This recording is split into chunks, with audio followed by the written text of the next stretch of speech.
Mahal kong Ernesto, alam ko'y tulog mo'y malalim. Di na ako nagpaalam, di na kita ginising. Salamat nga pala sa pasalubong mong kalamay at sa pinakamasayang gabi ng aking buhay. Nung iniwan ko ang baryo natin, ang akala ko isang tunay na pag-ibig ang matatagpuan ko. Hinanap kung saan-saan at kung kani-kanino. Di ko'y nakalang ito ang kahahantungan ko. Imbis na ako'y sagipin, itinulak sa bangin. Ito palang ibig sabihin ng kapit sa patalim. Kung mabaho sa bunin, kung makatigamutin, kung hindi na masikmura ay ibali ng tingin.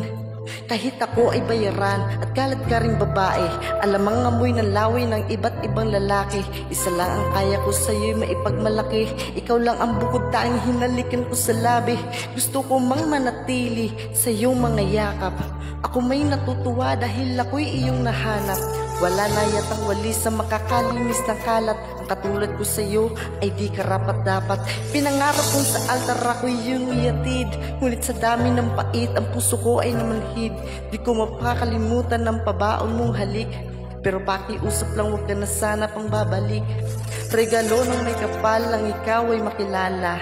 Salamat sa alaala. Nagmamahal, Magda.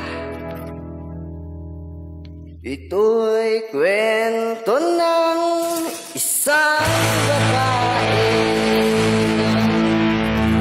tulog sa umaga, gising sa gabi.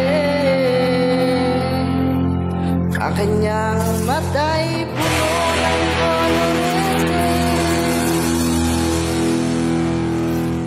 Sa lugar ng ilaw ay patay, sindi.